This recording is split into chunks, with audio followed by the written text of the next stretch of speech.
Assalamu alaikum.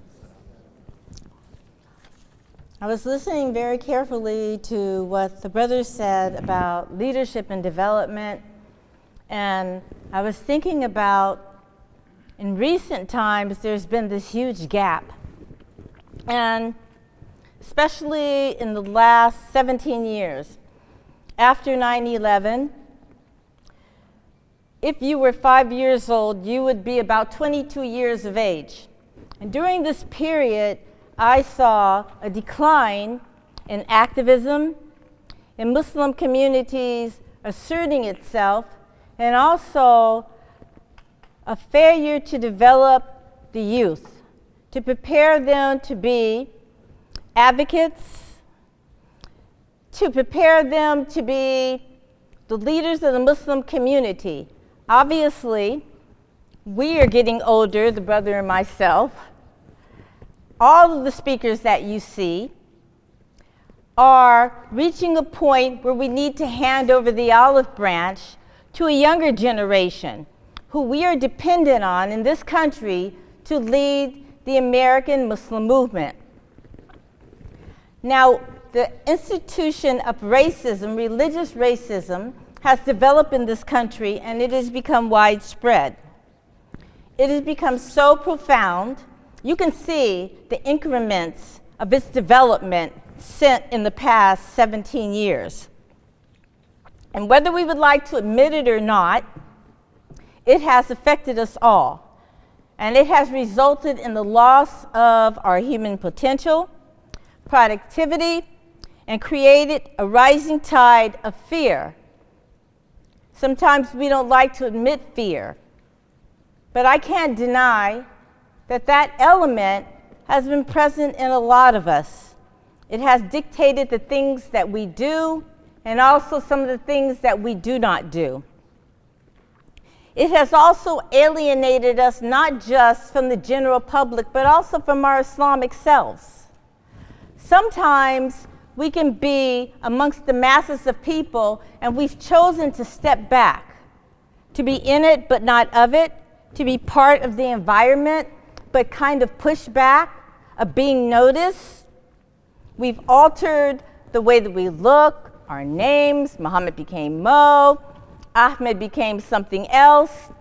We tried to create a personality within a personality.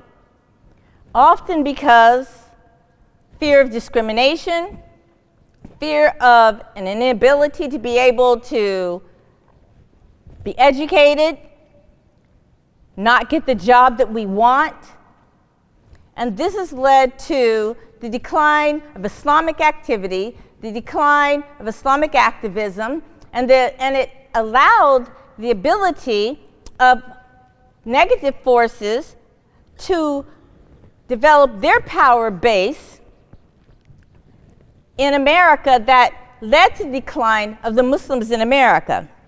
Now, when you stand up and you look at the world in which we exist, you realize in order to help the youth that we have to stop looking back and we have to start looking forward. Regardless if this is a time of Islamic phobia or increased Islamic phobia. Before Donald Trump was elected president, he said that we must certainly look at closing masjids in the United States. This was in 2015.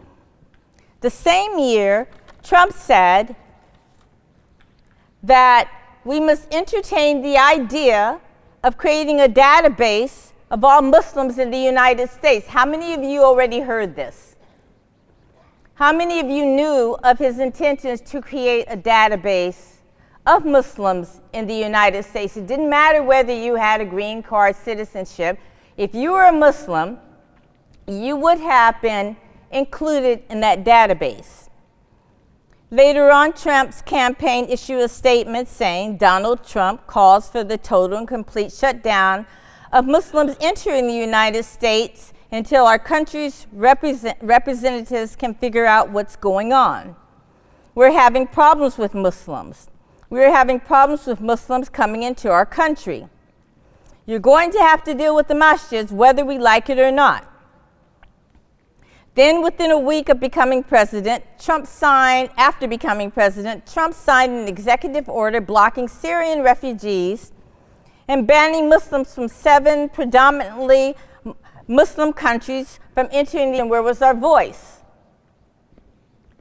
Did we collectively stand up against these things?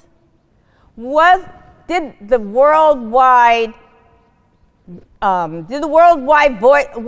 community hear our voices in America standing up against what was being said? As American Muslims, we held the keys to the kingdom, yet our voices were so minimized that we failed to utilize them. So there are days that you wonder, what's our future? How you are going to confront certain situations here and how you're going to convey the true message of Islam. Whether you're going to overcome indifference or being unmindful or fearing and actually develop a program for the youth that follows the Prophet of the Sunnah, that deals with diplomacy, that teaches the true, real meaning of Islam to counter all those things that negate Islam? Are we going to show this country that Islam cannot be judged by the actions of a few who don't represent Islam, and to base their opinions on the majority of the Muslims here who wish to live in peace, who wish to be part of the system, who wish to advocate their religion, and we have no intention to jeopardize or harm anyone? Well, first we have to develop the youth. We have to have the youth to say that when a man goes into a synagogue and he murders a group of people, the fact that he's Christian does not mean that he represents Christianity. He represents his own sense of madness. It is the same with Islam. Whenever someone does something negative, he's not representing Islam. He certainly isn't representing us. And this is the message that we have to give. We can no longer be afraid to silence the voices of our youth. And I'm going to tell you the truth. I did the same thing. For a long time, I wanted to keep my kids safe. I wanted them to go to school, get their degrees, be a little bit quiet, melt into the mainstream, speak the truth, but not be heavy advocates. And now I must set the task of redescribing to them what their obligations of a Muslim should be. I must be conscious of the fact that Allah subhanahu wa ta'ala may ask me one day, why did you not teach them during this time of transition to be stronger? Why didn't you teach them that their primary duty of Muslims on this earth is to represent their religion?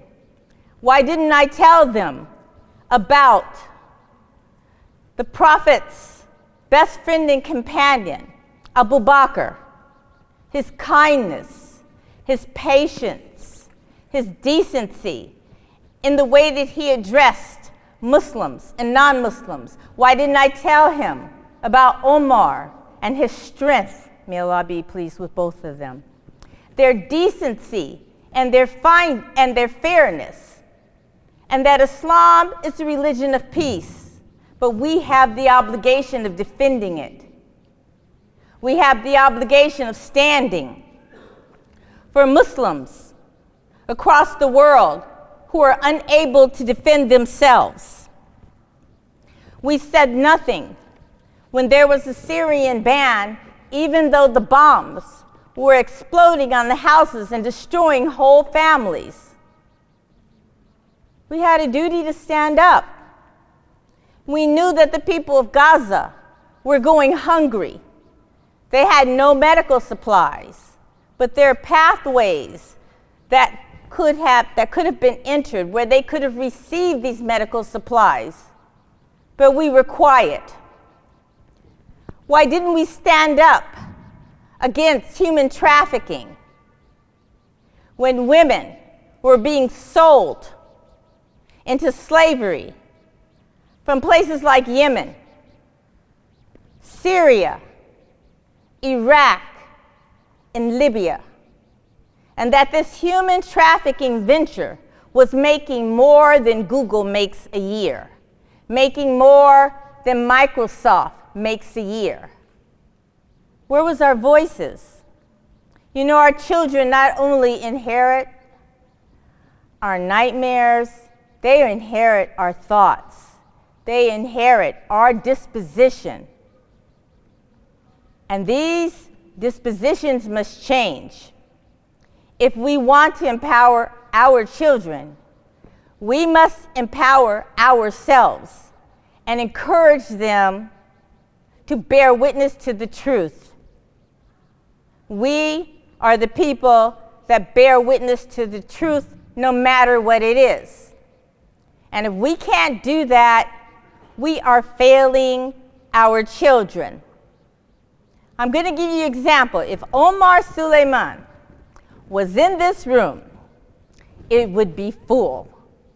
Maybe there wouldn't be enough seats to fill all the people. But why aren't we teaching our children to be like Omar Suleiman? Why aren't we teaching them to have the strength of his voice, to be the advocate he is? There could be dozens of those like him if they're willing to follow the message of the Prophet ﷺ, if they're willing to follow the true objectives of Islam. Those objectives do not mean that we just stand for Islamic causes. We stand for causes that are morally wrong. We stand for the people on the border that are being denied human rights, that are being put in cages, whose children are dying because we're the people that enjoin what is good and forbid what is evil. And if we don't do these things, trust me, Allah subhanahu wa ta'ala will ask us. We can make businesses in this life. We can build beautiful houses. We can send our kids to Yale, Harvard, and Duke. But on Yom Kippur, these are not the things that will count for us. What will count for us is what we grew in the hearts of our kids, what we grew in our own hearts, what we taught them, the values that they must take out beyond their homes, because they will be the future leaders in America. It won't be Nahad Awad. He will have his time and it will pass. It won't be the leadership in MAS. They too will have their opportunity and it will pass. It will be some of the people that I see in front of me. It will be the young faces that I see in front of me. And I mean standing up and running for different things. You know, they say it was a blue wave in the last election. It was also a Muslim wave. Muslims were voted into office, into Congress, into councils, into so many levels of government. Not only should we be addressing that part of our advocacy, but we have to join the organizations that support Muslim causes. We have to push our kids, and don't wait for these organizations to call our kids. You push your kids, and you young people push yourselves to make the phone calls. This isn't a losing battle. We have everything we need to fight the battle of indifference. It's in the Quran, it's in the Sunnah. We don't get another chance at that. Every miracle that we need is in our books. Our choice is to use them or not. And I pray to Allah subhanahu wa ta'ala that you will use them, because one day you will have children. And the same things that scare us about the future of Muslims in America will scare you, unless we begin to create an environment where we are accepted, where our voices are heard, and we contribute to the change that we need.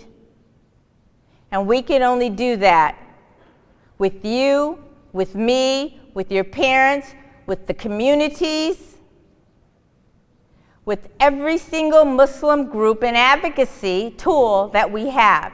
Inshallah, I hope that you will combine the message of the brother and the message from myself. And as Nike says, just do it. Just do it. Thank you. Assalamu alaikum.